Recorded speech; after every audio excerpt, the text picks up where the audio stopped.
Your phone is face down on the table, still warm from your hand. The room has not changed, but something in it has. The conversation is still there, just out of sight, like a dish left in the sink soaking because you do not know what to do with it. You did not decide to go quiet in some clear, dramatic way. You only noticed a few minutes in that your words had stopped arriving where they usually do, as if someone had gently closed a drawer inside you and you were standing there with your hand still on the handle. Maybe they looked at you then and thought, here it comes. The silence as message, the silence as punishment, the silence arranged carefully so they would finally feel what you felt. But that is not the shape of it. You're not trying to make the room colder. If anything, you're the one pulling the blanket up around what little warmth is left, trying not to let it all escape at once.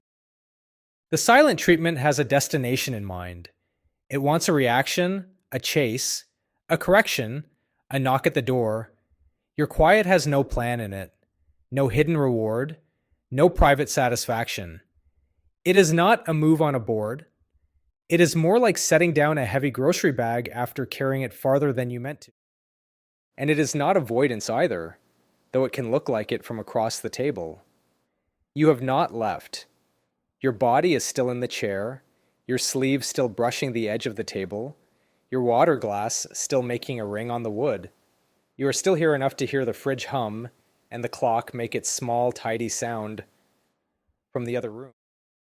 That is part of what makes it so hard to explain. Avoidance slips out the door and keeps walking. This stays.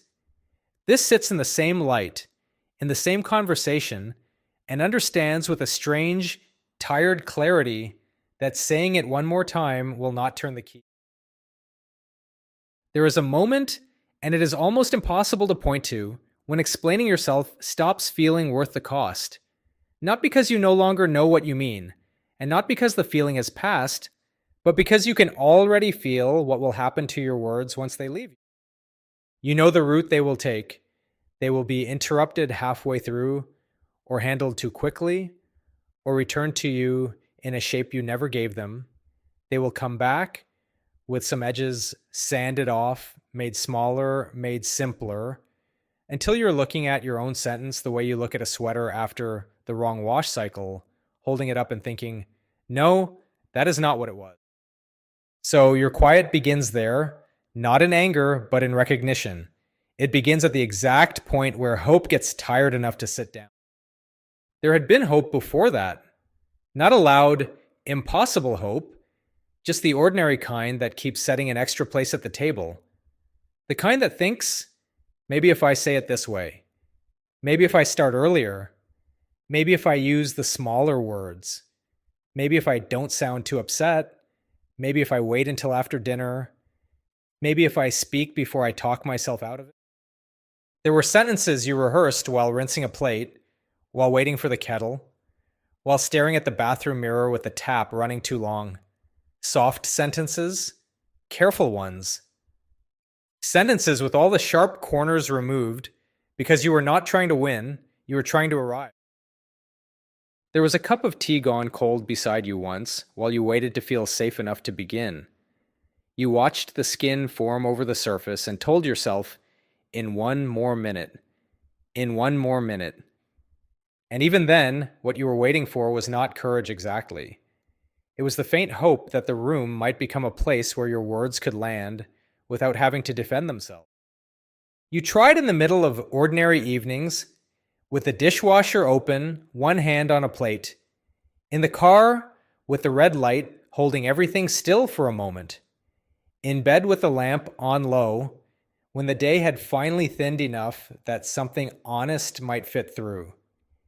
You tried in voices so calm, they barely sounded like asking for anything at all. And each time you tried, there was a small offering inside it.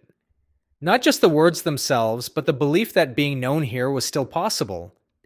That this person, this particular person, might finally hear not only what happened, but what it felt like in your hands to carry. That is the part people miss when they call it withdrawal. They imagine a door slamming when really it is more like folding a shirt you kept meaning to wear and putting it back in the drawer because the weather changed while you weren't looking. Quiet here is not the opposite of wanting closeness. It is what wanting closeness looks like after it has run out of places to stand. It is the last tender shape that hope takes when it no longer believes it will be met in the open. There is sadness in that, but it is not theatrical. No one has to storm out. Nothing even needs to be shattered. Sometimes it is only your hand moving away from the phone. Sometimes it is the fork set down a little too carefully. Sometimes it is your mouth almost opening and then not, because you suddenly understand that being misunderstood one more time would cost more than keeping the sentence.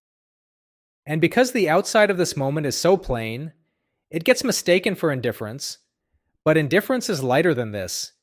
Indifference does not sit up at night arranging honest words into gentler ones. Indifference does not come back for one more conversation with its shoes still on at the door. Indifference does not keep hoping the light in the hall means someone will meet you there. What you're doing is quieter and sadder than that. You're retiring a hope that used to ask you to keep reaching. You're taking down something fragile you had left in the window too long, not because it was worthless, but because every day it stayed there, it was catching too much weather. There is even a kind of care in it, not the bright, active care of fixing or persuading, but the care of knowing when not to keep placing your softest things into hands that close around them without noticing. So when you go quiet, it may look sudden to the person across from you. To you, it has usually been coming for a long time. It has been gathering in all the unfinished conversations, all the swallowed clarifications, all the nights you lay awake editing yourself into someone easier to understand. By the time silence arrives, you were, until very recently, still trying. That is why it feels so tired. That is why it feels less like leaving than like setting down. And maybe the kindest thing you can say about this moment is that it is honest, not generous in the way hope was, not brave in the way trying again was, but honest in the small, domestic way a room is honest when the guests are gone and the chairs are crooked and the glasses have fingerprints on them and nothing is pretending to be finished.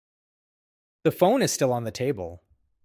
The conversation is still somewhere inside it, waiting in its bright little chamber, but the room has gone dim around the edges. You reach over, not to send anything, not to erase anything, only to turn it back over and let the screen go dark in your palm.